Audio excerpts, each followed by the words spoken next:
Good morning. Good morning. It's an honor to have an interview with you, and It's my pleasure.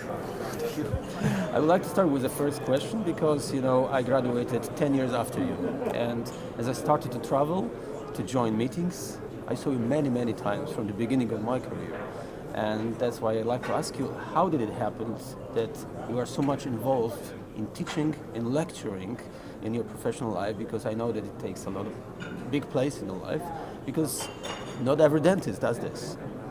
No, not every dentist does it.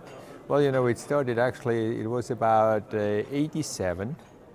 And I was still at the university. I was at the department of Professor Peter Scherer, famous dentist. But one of my mentors was Professor Jörg Stroop. And we had, I would say we had a very lucky time because we were involved with implant dentistry at the time. And we started to try to make things look good. Because at this time, everybody was happy to have an implant that was stable in a bone and something on top of it, and it really did not look like a crown. But we, coming from the prosthetic department, where I'm specialized as well, so we thought, well, maybe we can make it a little bit nicer. So we had a chance really to start something nobody did around the world at the time.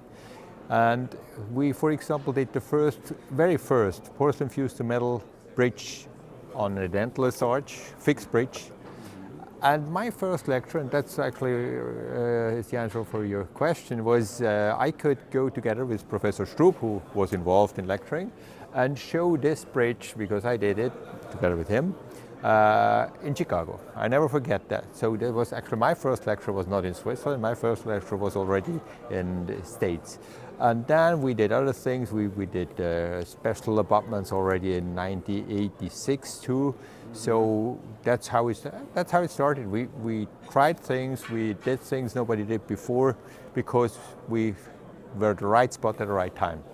And as you know, once you show something, they might be interested to see what else you do, and then they start inviting. Ask you again. And ask you again. I never planned to do it, and that's where I'm now. Okay. Today. So it just happened. It just happened. I know that you will be lecturing next year in Poland. Yeah. There will be a whole session. It's written here. It will be in November. Yeah. And you will stay here for longer. Can you tell us anything about it? Yes. What will it be? Who it will be addressed to? Well, it will be, everybody should have a concept how you treat patients. So I can go through the whole concept, and that's nice. Actually, it's not just the surgical part or how you cut. This is very important, of course. But the concept means you have to understand, you have to analyze the patient, which is, for example, is a very important thing. Find out where are the difficulties, where are the limitations before you start treatment and all this. And then you find out what to do when you extract the tooth and discuss this. So a whole concept from the start to the end, including prosthetic, because that's what I do too. And that's, I think, if somebody is willing really to sit long enough, that's the interesting thing. It's a whole story, not just some details here and there. Prosthetic and surgical. And surgical. And periodontal. Yes, everything. And everything. Will it be like the book for more advanced people, or also for the beginners? It will be like a basic also? It is less basic, I would say. I never lectured basic. Basics. I never did. And that's not because I'm snobbish, I hope not, but I never documented basic. We did at the very beginning, at the 80s, how to place an implant, how to drill. Of course, I can show how we place an implant. That is included too, because I have some videos and you can see this.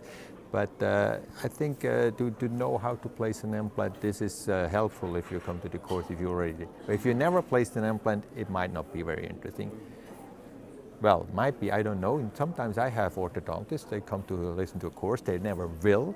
But I said, well, that was so interesting for us to know what the possibilities are. I have dental technicians, they come and they are more than fascinated about the surgical part. I said, well, now we know how much work is behind what we finally have to finalize, We see on the model. Yes, so I would not say it's not interesting for somebody who's not involved. It can be very interesting, but the whole concept is for somebody who already is a little bit involved in implant dentistry. Okay.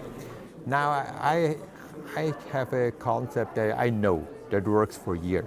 It might be sometimes a little bit not very aggressive, but I know this is how it works in my hand, and it can work in somebody else's hand too.